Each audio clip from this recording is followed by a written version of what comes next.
Recording from the Sunshine City, St. Petersburg, Florida, overlooking beautiful Tampa Bay, this is the Sonography Lounge, sponsored by Gulfcoast Ultrasound Institute.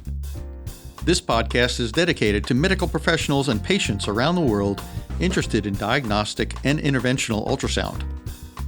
Our podcast will discuss everything ultrasound, from news, trends, career paths, new technology, and industry updates. Hosted by Lori and Trisha of Gulfcoast Ultrasound Institute, they bring over 4 decades of experience in the ultrasound profession and are here to guide you through this journey. Now sit back, relax, and enjoy. Hey everybody, and welcome to the Sonography Lounge, sponsored by Gulfcoast Ultrasound Institute, where we talk about all things ultrasound. I'm Lori Green, and I will be co-hosting today's episode with Trisha Rio. Hey everybody. We are thrilled today to have Dr. Charlotte Derr and Dr. Allyson Hansen in the lounge with us today. Dr. Charlotte Derr is the Ultrasound Fellowship Director and the Residency Director for the University of South Florida Emergency Medicine Residency Program, as well as the Co-Medical Director at Gulfcoast Ultrasound. Dr. Hansen is the Ultrasound Director at the University of South Florida Emergency Medicine Program. And so we're so happy to have you both here. Welcome. Thank you for having us. Thanks for having us. Great to be here. Yes. Awesome. Well, they're here today to share some information about the GUARD protocol, or Gastric Ultrasound for Aspiration Risk Determination. So we're just going to dive right in. So I'll start out with the first question, which is, I know this isn't something that's commonly performed in the emergency department. So how is it that you guys became interested and began integrating this into your own emergency department? Sure. I can start. Sure. So, you're right. We usually don't do gastric ultrasound in the emergency department. And I think that was so intriguing to us because we were actually approached by our anesthesia colleagues. It's actually pretty popular in the anesthesia realm. They do it often preoperatively. Our anesthesia folks were concerned as a lot of their patients are on these GLP-1 agonists. Mm-hmm. So it used to be very popular for diabetes. And now it's extremely popular for weight loss. Yeah. So there's been some case reports that have been coming out, people aspirating, particularly if they were on these GLP-1 agonists.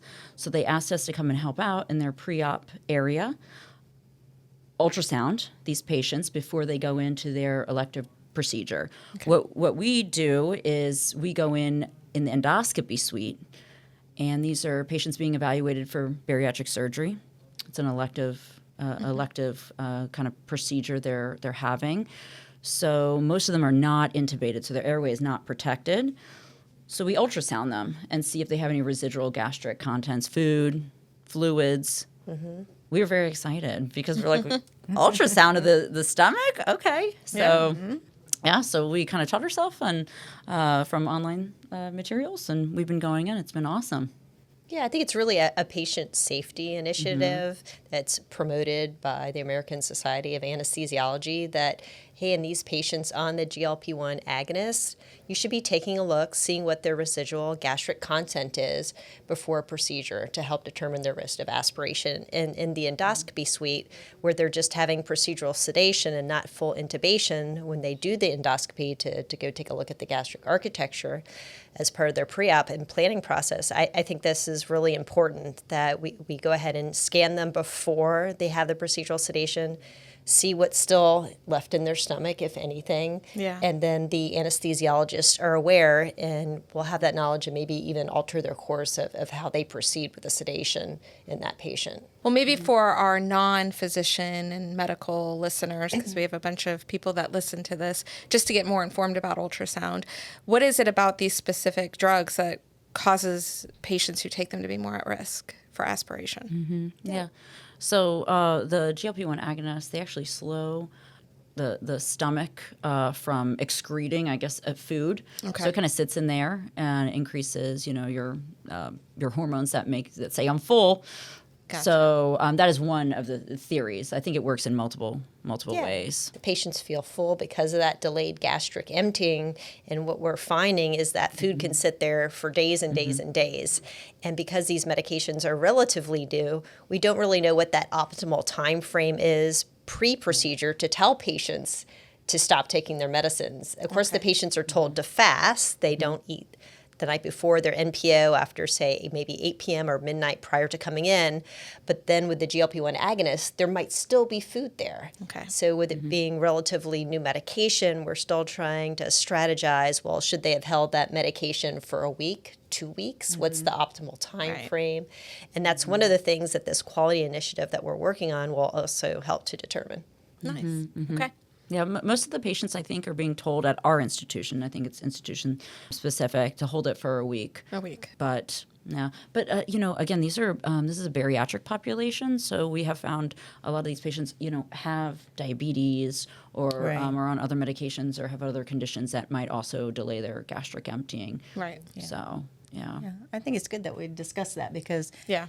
there is such wide increased use of these medications. And interestingly enough, I know a lot of people that are taking them, and most of them have never been told by their physician that prescribed the medications that actually is how it works, and that if you are going to be having any kind of procedure that you may have to be sedated, that you need to make sure you let your surgeon know, because that may change how their preparation that they ask you to do, that it's not probably going to be NPO after midnight, like you say. It might be a week or 2 weeks, depending upon what they're having done.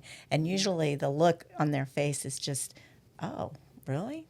I didn't know that, So new medications and people are just, running to hurry up and lose weight without having to diet, So We're all kind of figuring it out. yeah, exactly. So it's good for our non-medical listeners to get that information so that they're informed.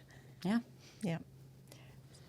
Okay. Well, so in performing these exams and helping your anesthesiology colleagues, how challenging do you feel that this study is to perform, and is it something that can be easily learned by your emergency medicine colleagues or even anesthesiology that aren't maybe using it now? Yeah, we've been working with our anesthesiology colleagues to teach them how to use it, and we found it's actually very easy to learn, very reliable landmarks, and irregardless of the body habitus of the patient you're working with, small, medium, or large, that gastric antrum still shows up really nicely. Yeah, that's what makes it so nice. Yeah. Right? Because usually, when you have a patient with a larger BMI, things are harder, right? Right. But when we do this exam, and like I told you before, we're working with mostly bariatric patients. I mean, I'm amazed. Yeah. Yeah, it's really nice. So very easy, right? Very easy, very reliable. Well, since we're talking about it, can you guys walk us through the exam, how it's performed? Yeah, absolutely. So you can start with the patient supine, but even if you identify the gastric antrum and it's empty with the patient's spine, you want to roll them into the right lateral decubitus position. That way, any residual volume that didn't initially be discovered when they were supine will roll forward towards the gastric antrum. So with that being the case, your target landmarks, whether supine or in the right lateral decubitus position, would be to find that aorta in the longitudinal plane, in the midline of the patient. And right next to that aorta, just in the more anterior region, is going to be that medial border of the liver. And with your eye drawn towards the medial border of the liver is when you start looking for the gastric antrum. There'll be probably some small bowel gas also around that area. And if that's the first thing you identify, you just slide your probe towards the patient's left, maintaining that longitudinal body plane. And then we're looking for the bullseye or target sign appearance of an empty gastric antrum. Now, if it's not empty, you're going to see something a little bit different. You're going to see maybe some anechoic fluid collection if they had recently consumed a beverage. If it's a fizzy beverage, there'll be a little sparkling and bubbles inside. Yep. If they're postprandial after a meal, then more of a frosted glass type appearance to that pattern. And I think we have some images of that. So Casey right now has up the protocol. And then the next image we have, there you go. So they're outlining that antrum. There's our nice target sign. That's ideally what we want to see in these pre-op patients is that empty gastric antrum, that hypoechoic border, and that central echogenicity, kind of a target type appearance. So that's an empty gastric antrum in a patient that's been NPO.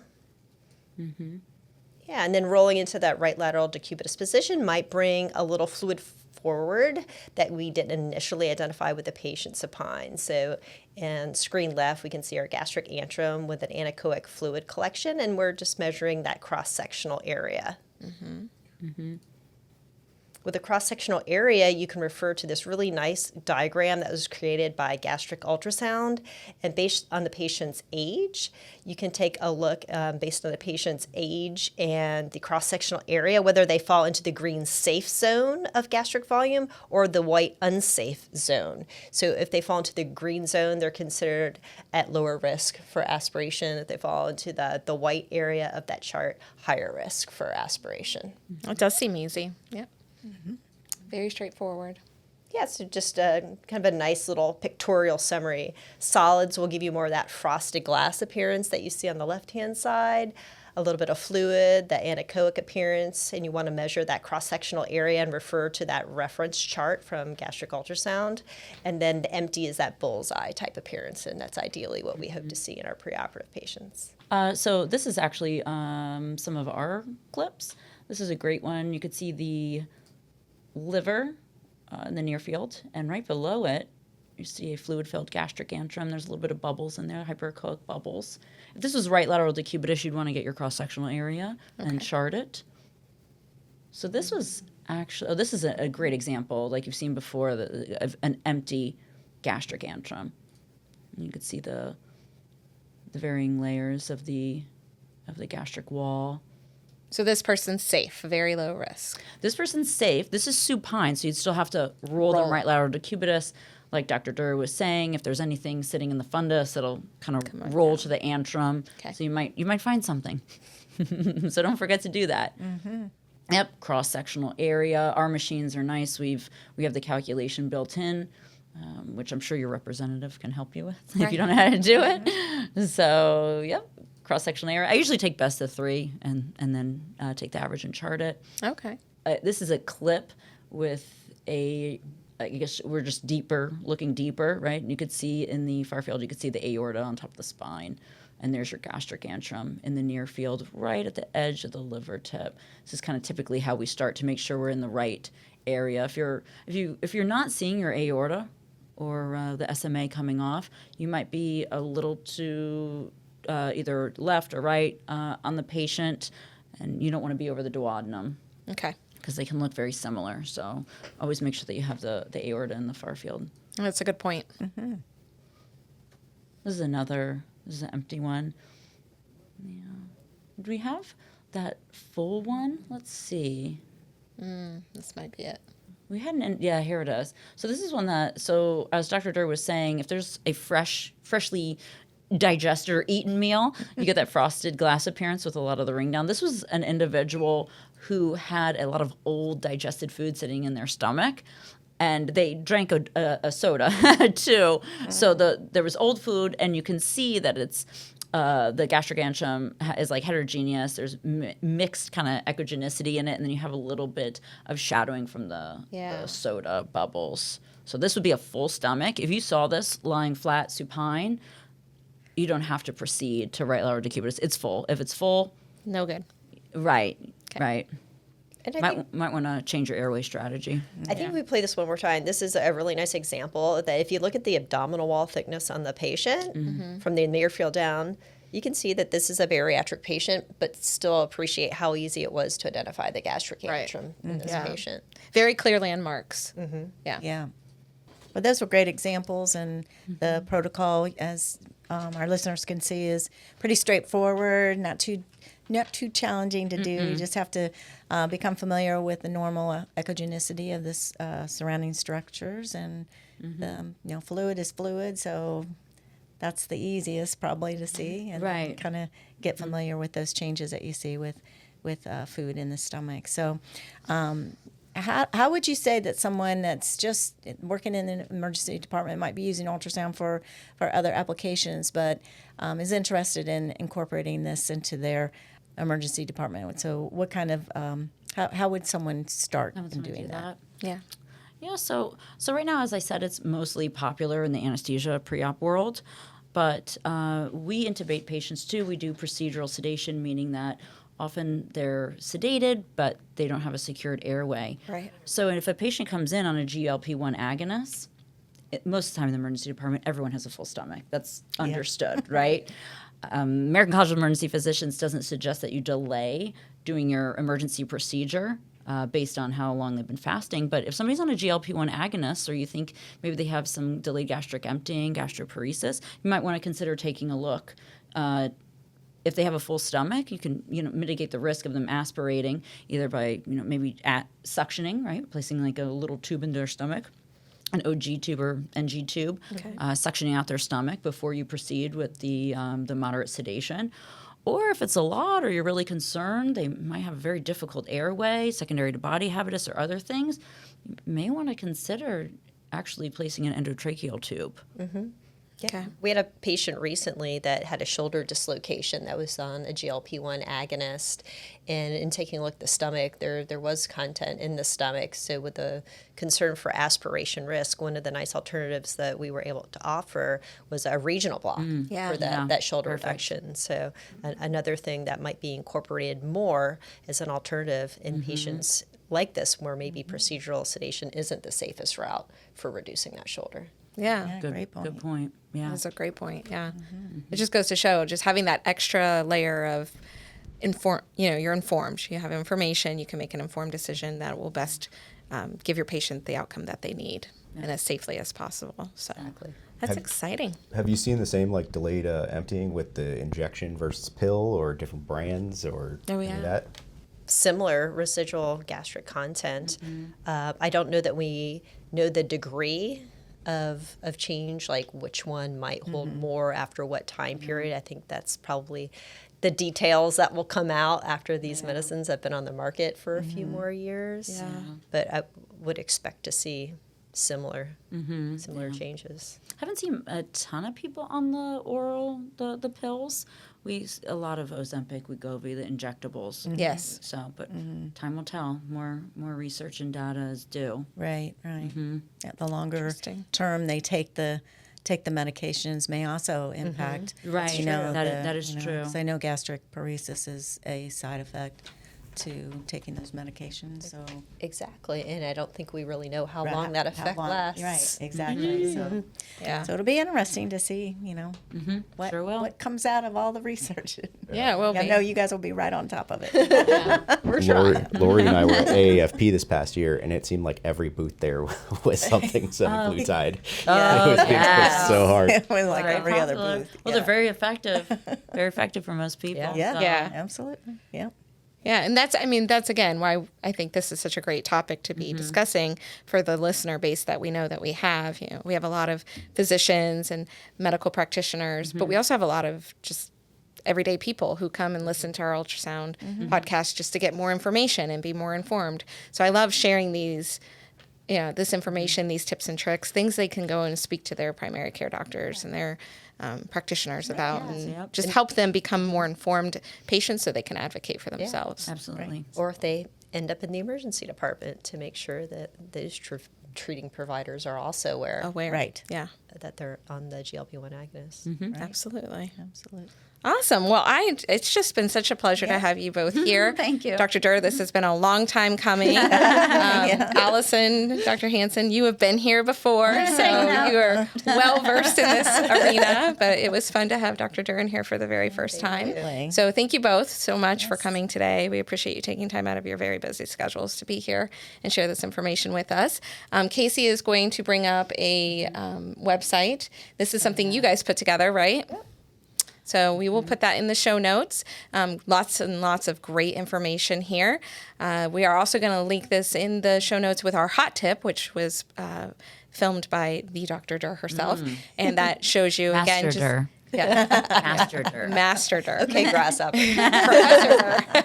And it just takes you through how to perform this exam step by step. So be sure to check out all of those linked in our show notes. Lots of great information for you. And I think there's also going to be a website linked in there, gastricultrasound.org, that I understand has some really good literature as well. All the charts that we refer to are from that website. Great website. So, great website with lots of clips and images of normals, abnormals. So you should check it out. Great. Awesome. Yeah. Yep, there's the hot tip. Hot tip.